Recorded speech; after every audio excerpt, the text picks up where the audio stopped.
Skip, after watching that, listening to Jordan talk, you know why Jordan liked Kobe so much? Because he saw himself in Kobe.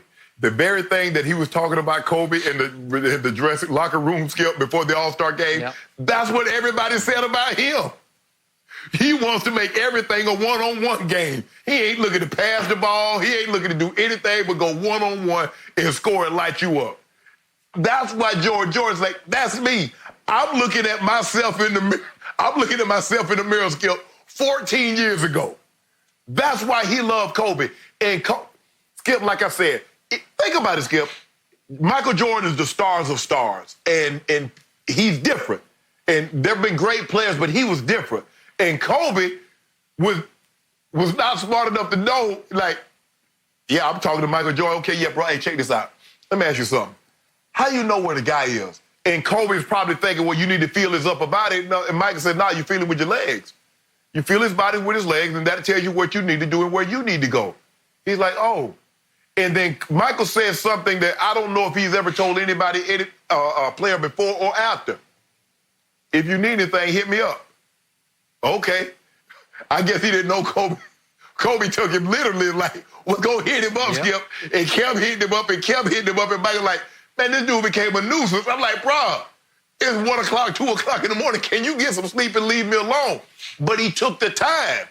And Kobe became what he became because, Skip, when I was growing up, I wanted to be just like my brother. I got the same pair of jeans. I tried to be whatever. He had a shirt. One of his favorite players, Skip, was Bobby Dandridge. Played with the Bullets. They used to call him Mr. Clutch. Well, Skip, I went and got me a shirt, had Mr. Clutch put on the back in lowercase letters because I wanted to be just like my brother. Kobe Bryant wanted to be just like Michael Jordan. He mimicked. The only thing that he didn't do, Skip, he thought that would be a bit going too far, was take the number 23. But Skip, the way he walked, the armband up on his elbow, that knee sleeve rolled down over his calf, the baggy shorts, the way he walked, have his tongue out of his mouth, everything was a carbon copy of what Michael Jordan was. And that's what Kobe Bryant became. And that's why people say the closest thing we've ever seen to Michael Jordan is when Kobe beat Bryant. And it is very, very true. And I very, very much agree. The reason that I have such respect for the Michael-Kobe relationship is, even in my year in Chicago covering those Last Dance Bulls, I was not aware how close Michael and Kobe were becoming.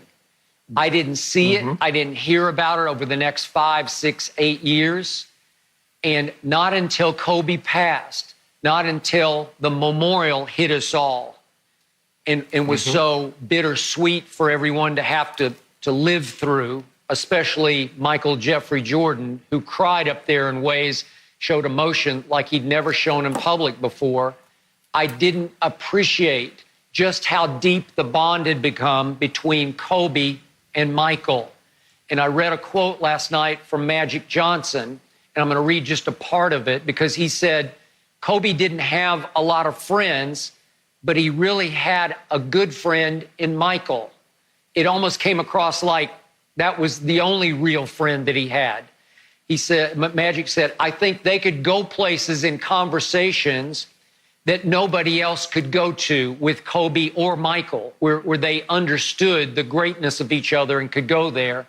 And Magic concluded, Kobe knew that Michael really and truly cared about him, and Kobe definitely cared that much about Michael, which is why when they talked about big brother, little brother, and when Kobe said, I wouldn't be here without him, I wouldn't have 5 championships without his guidance, man, it stunned me. It gives me chills just to talk about it now, where the reverence, the awe for each other, the deep connection at a level none of us can ever know between those two greats was chilling to me last night when I saw the Kobe quotes, because they were obviously, he did the interview before he passed, obviously. So it was maybe one of the last interviews that he did before he passed.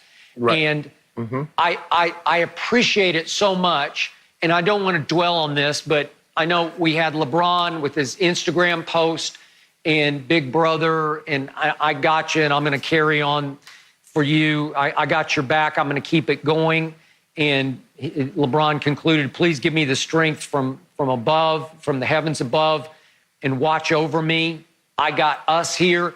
And I just don't think LeBron's connection with Kobe was anything like this Kobe-Michael one. I know that LeBron and Kobe had gotten closer near the end, maybe, but it wasn't anything like the depth of this one.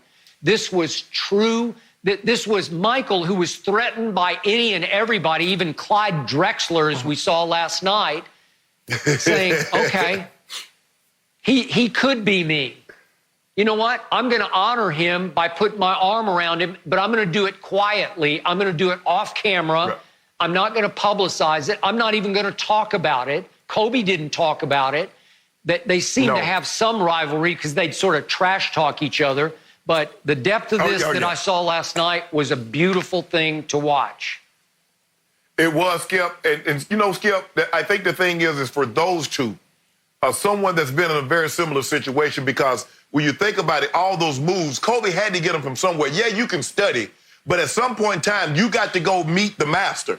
You have to go and talk to him and feel and have him show you. Skip, you remember when after they lost in 2011, LeBron went and worked out with Akeem Olajuwon because he wanted to understand the footwork in the post and how he was going to be able to dip under, get to the basket, shoot that fadeaway, that turnaround that he made, that he's gotten very proficient at.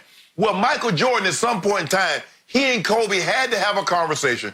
Kobe, they had to have met up and worked on it. Skip, it's funny that he was in the locker room at the All-Star game, and Jordan said, that little Laker boy gonna take everybody one-on-one. Skip, that's Michael.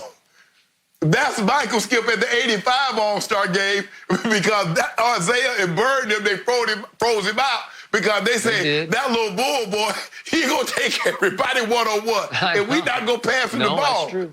He saw, Skip, he saw himself. It's almost when he looking at Kobe, he's looking at his reflection in the mirror. That's what he saw. And then he saw that, because Skip, here's a 19-year-old that's not afraid to take on Michael, who was the best player in the game at that time. He was, I'm not afraid of you. Everybody else was in awe and in reverence. Yeah, I'm gonna respect you. I know who you are. I know what you represent, but come get these buckets.